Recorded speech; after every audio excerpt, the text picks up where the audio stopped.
इस तरह महागौरी की कथा पूरी हुई। अब अगली कथा अर्थात नौ दुर्गा की कथा हम कल सुनेंगे।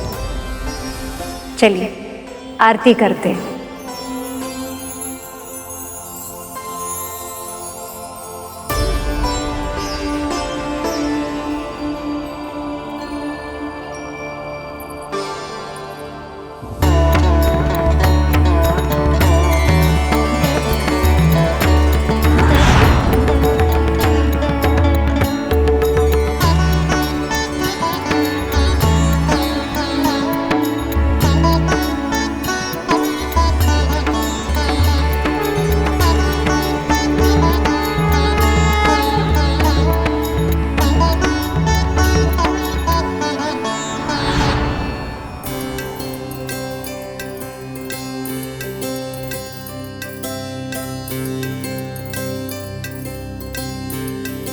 माँ, जिस तरह से आपने शिव परिवार को पूरा कर दिया, उसी तरह अब हमारे पुत्र को भी हमारे पास वापस भेज दीजिए। हम पर कृपा करिए माँ, हमारा परिवार भी अब पूरा कर दीजिए। हमारे पुत्र को हमारे पास वापस लौटा दीजिए।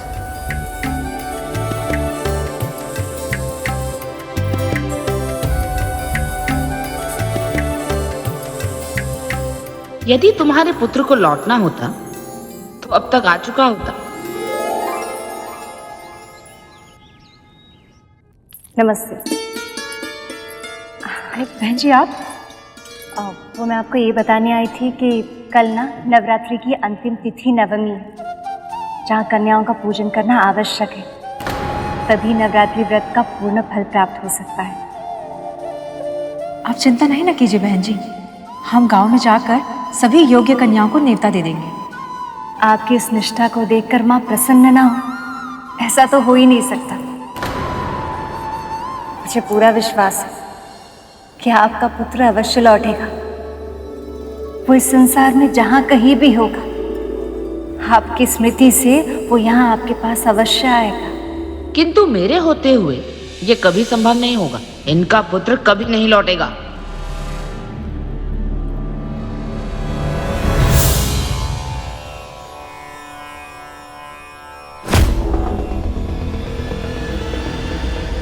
माँ,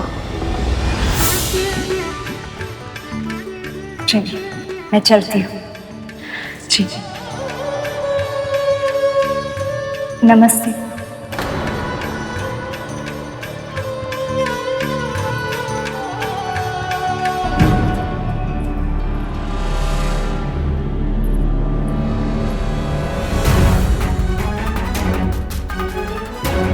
यदि पूजा सफल होने से इनके पुत्र के लौटने की तनिक भी संभावना है तो हम उस संभावना को ही नष्ट कर देंगे। इनकी पूजा को खंडित कर देंगे हम। बहन जी, इस बार हम भी अपने अतिथियों के साथ नवरात्रि की व्रत कथा का आयोजन किए हैं और इसीलिए आप सबकी बेटियों को आमंत्रित करने आए हैं पूजन और भोजन के लिए। अरे शास्त्राइन, आपके घर से सुंदर आरती के स्वर तो हमें भी सुनाई देते हैं और भूख की सुगंध भी तो आती है। सत्य कहें तो वातावरण इतना पवित्र हो गया है कि आपके घर की दिव्यता का आनंद हम भी लेना चाहते हैं और हम अपनी कन्याओं को भोजन करने के लिए अवश्य भेजेंगे। आप सभी का बहुत बहुत धन्यवाद। माँ भगवती का बहुत बहुत धन्यवाद।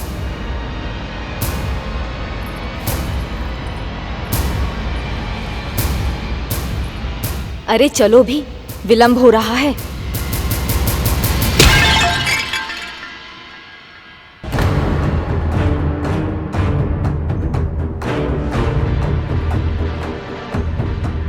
सर्वनाश का घड़ा फोड़े हैं हम, ताकि आप सबको चेतावनी दे सके।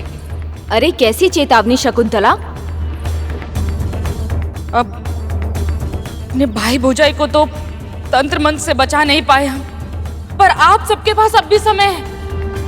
कहीं ऐसा ना हो कि आपकी पुत्रियां भोग के लिए जाएं और फिर कभी लौट कर ही ना आए।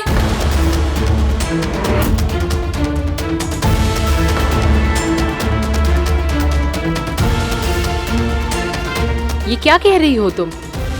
संभावना को ही नष्ट कर रहे हैं, किसी भी अप्रिय संभावना को। अरे स्वयं सोचकर देखिए, कहीं ऐसा तो नहीं कि आप सबकी पुत्रियां होने के कारण उनके मन में ईर्ष्या हो और ये पूजा पाठ सिर्फ बहाना हो और तंत्र मंत्र करके वो आप सबके संतानों को आपसे दूर कर दे। वैसे भी आज तक तो नवरात्रि मनाई नहीं और इन अतिथियों के कहने पे सब कुछ किए चले जा रहे हैं। किसी को आभास भी नहीं है कि अतिथि कौन है, कहां से आए हैं। अब उनके कारण आप सबके जीवन में कोई भी समस्या आई तो बताइए क्या कीजिएगा आप सब? बात तो सही कह रही हो तुम। हमारे पुत्रों को कहीं कुछ हो गया तो?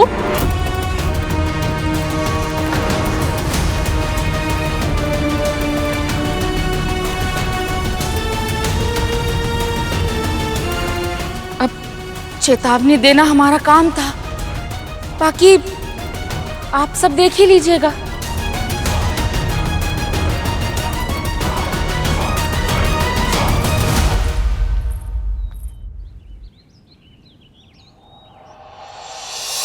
आज हम माँ सिद्धिदात्री की कथा सुनने के बाद कन्या पूजन करके उन्हें भोग लगाएंगे। उसके बाद ही हमारा व्रत पूर्ण होगा। जी। जब कन्याएं आएंगे ही नहीं तो ना होगा कन्या पूजन और ना होगा व्रत पूरा। कितने तुच्छ विचारधारा है स्त्री की। यदि इसे अभी दंड नहीं दिया तो ये अपनी प्रवृत्ति कभी नहीं बदलेगी।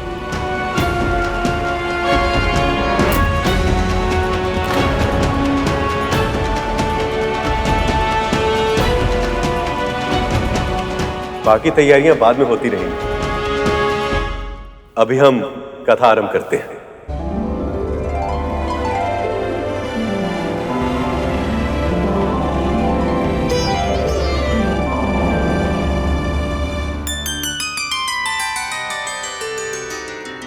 सिद्धिदात्री, जैसे कि नाम से स्पष्ट है, सभी सिद्धियों को प्रदान करने वाली सर्वोच्च शक्ति है ये। इनके अनेक सिद्धियों के नाम हैं अणिमा, लघिमा, प्राप्ति, प्राकाम्य, महिमा, इशित्व या वशित्व, सर्वकाम वसायिता, सर्वज्ञत्व, दूरश्रवण, पराकाय प्रवेशण, वाक सिद्धि, कल्पवृक्षत्व, सृष्टि, संहारकरण सामर्थ्य, अमरत्व, सर्वन्यायकत्व, भावना और सिद्धि। माँ सिद्धिदात्री ही इन सभी की जन्मदात्री है। ब्रह्मा, विष्णु, महेश अर्थात त्रिदेवों को भी उनकी सिद्धियाँ माँ सिद्धिदात्री की तपस्या करने के पश्चात ही प्राप्त हुई है। अष्ट सिद्धि नौ निधि की दात्री हे मां सिद्धिदात्री, मन वांछित फल प्राप्त करे जो ध्याते दिवस और रात। नवरात्रि के अंतिम दिन अर्थात 9वें दिन हम इन्हीं की पूजा करते हैं।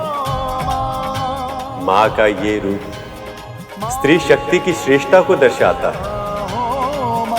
जो स्त्री पत्नी बनती, माँ बनती, समाज और देश के संकट हरने के लिए दुर्गा बनती, वही स्त्री इस संसार की वास्तविक शक्ति।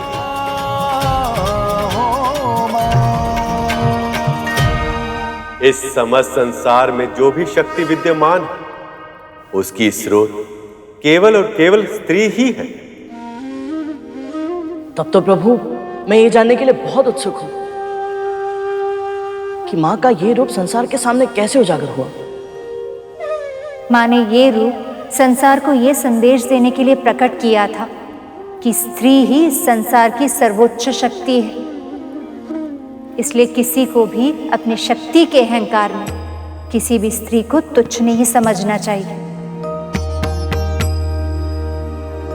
बहुत समय पहले की बात है, असुरों को पराजित करने वाले देवताओं को अहंकार आ गया था।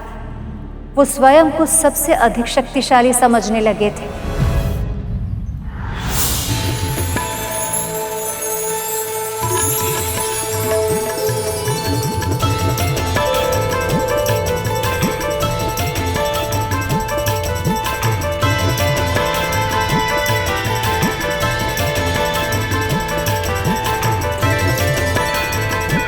वैसे देवराज, महिषासुर के अंत के बाद सभी असुरों की दशा देखने योग्य है।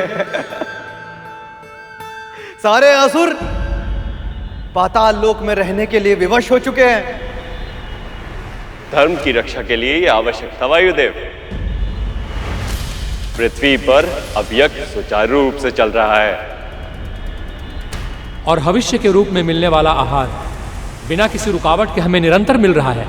आगे भी मिलता रहेगा वरुण देव, सदैव।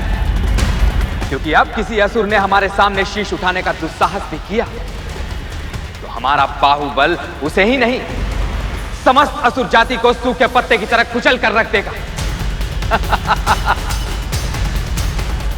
स्वर्ग पर सदा से हमारा अधिकार था, आज भी है और सदैव रहेगा।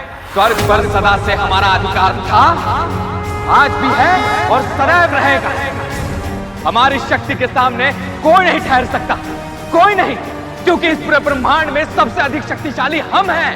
हम देवता हैं सबसे अधिक शक्तिशाली, क्योंकि इस पूरे ब्रह्मांड में सबसे अधिक शक्तिशाली हम हैं। हम देवता हैं सबसे अधिक शक्तिशाली।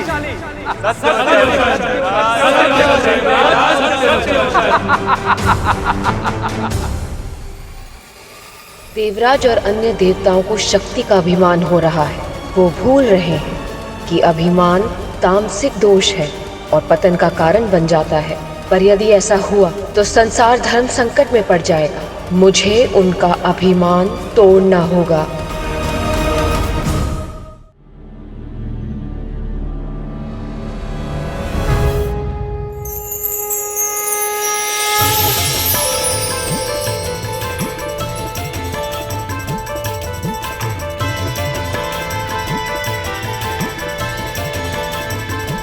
वाह, अद्भुत।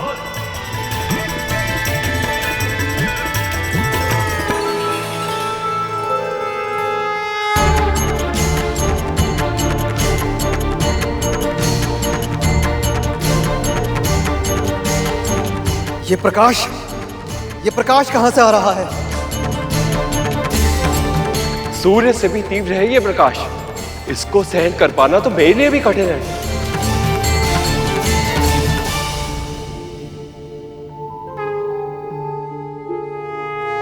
देवराज, ये प्रकाश पुंज तो स्वर्ग द्वार से आ रहा है।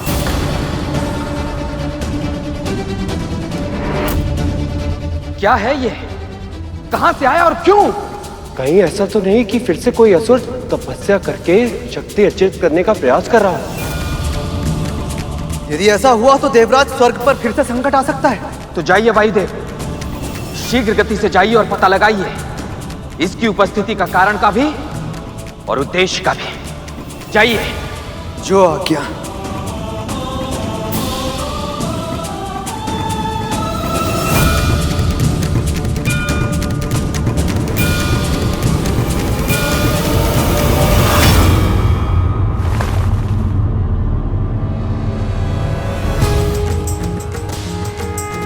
कौन हो तुम?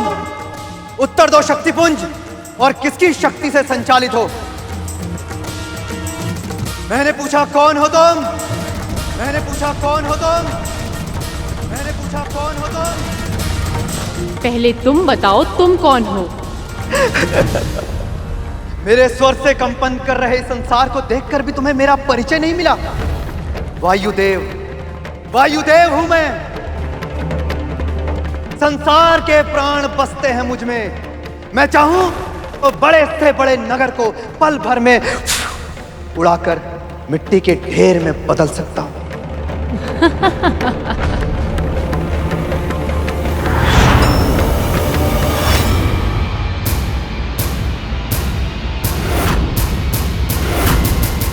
मैंने पूछा अपना परिचय दो, कौन हो तुम?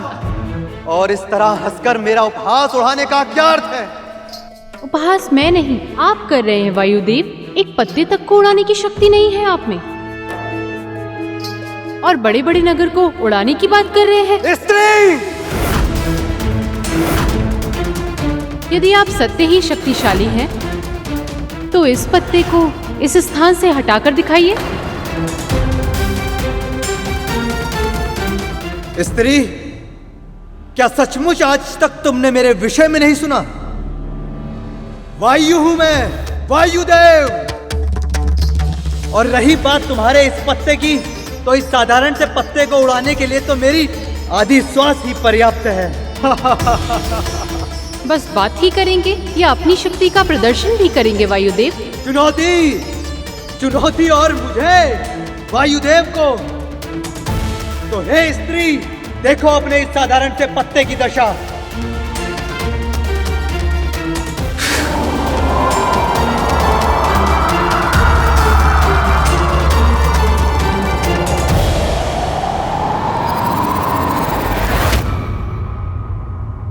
थोड़ी शक्ति और लगाकर दिखाइए।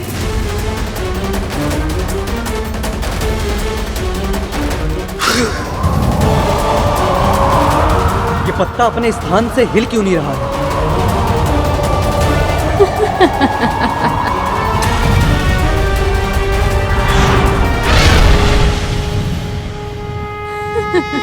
बस इतनी ही शक्ति वायुदेव।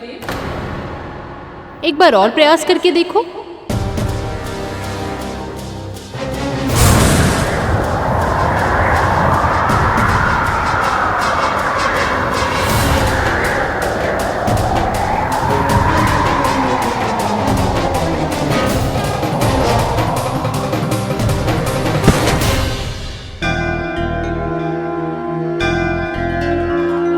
ये क्या? पत्ते का आकार तो बढ़ता ही जा रहा है। ये क्या हो गया? और ये स्त्री कौन है? कौन है ये स्त्री?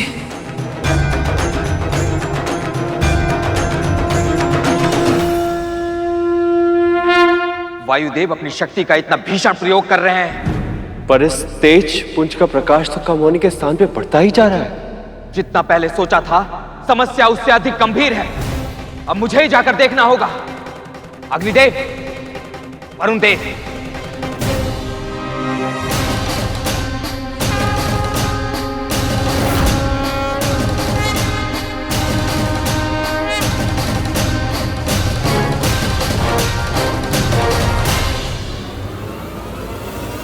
वायुदेव। चलिए, आप सब अपनी अपनी शक्तियों का प्रदर्शन करके देख लीजिए।